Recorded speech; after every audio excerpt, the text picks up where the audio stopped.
I'm in New Jersey, escorting. Two clients, one bailed. Whatever.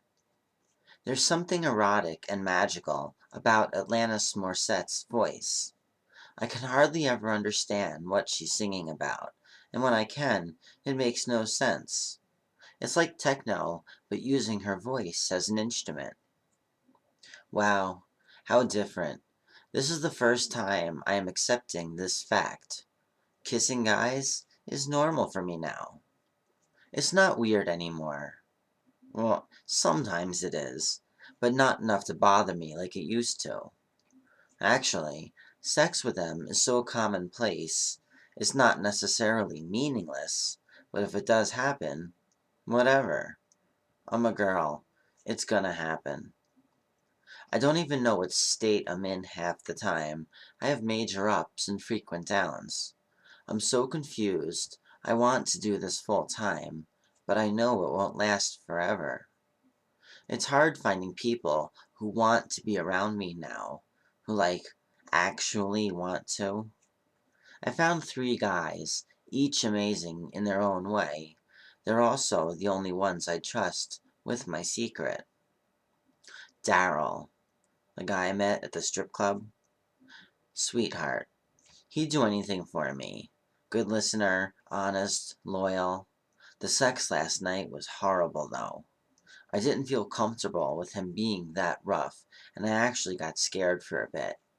It kinda ruined it, but he did listen when I said to chill. It was only oral, but still too rough.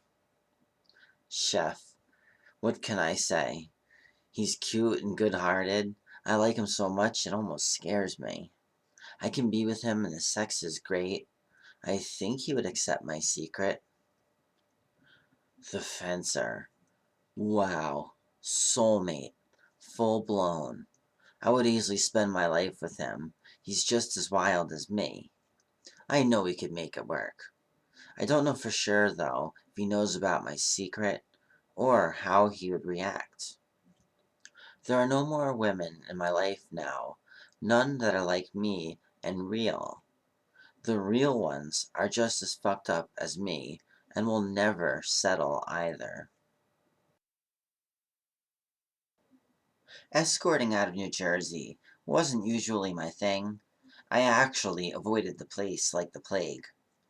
I always got clocked in New Jersey for some reason, hence why I never worked there.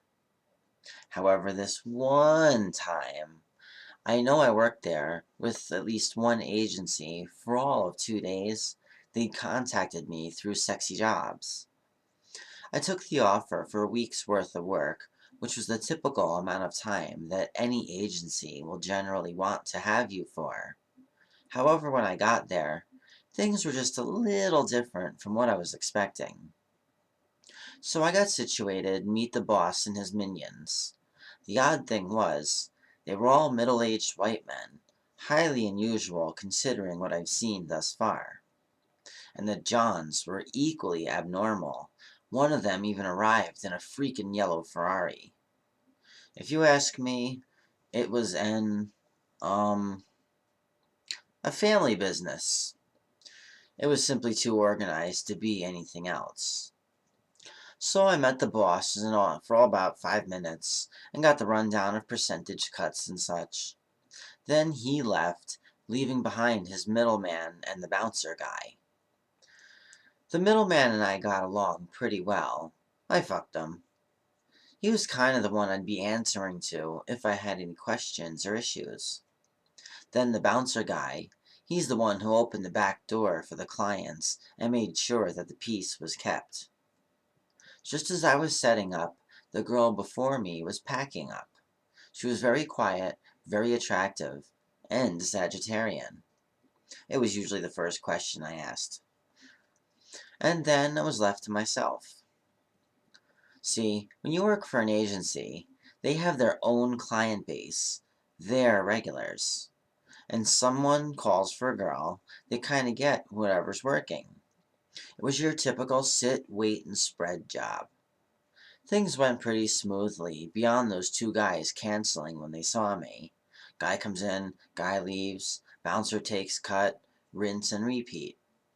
Everything was going fine, that is, until the boss called my cell, asking why 3 of his clients questioned him as to whether or not I used to be a guy.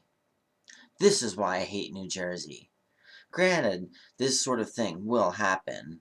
Only here did it seem that it was guaranteed, though. So the boss and I get into it, and I ended up telling him to go fuck himself. In fact, this whole ordeal helped me realize that working for any agency might not be my thing. V was different. Whenever I was in the city, I actually needed him. But these organized agencies are always the same. You're just filling an empty room. Expect nothing but 100% business 100% of the time. It wasn't always about the money for me.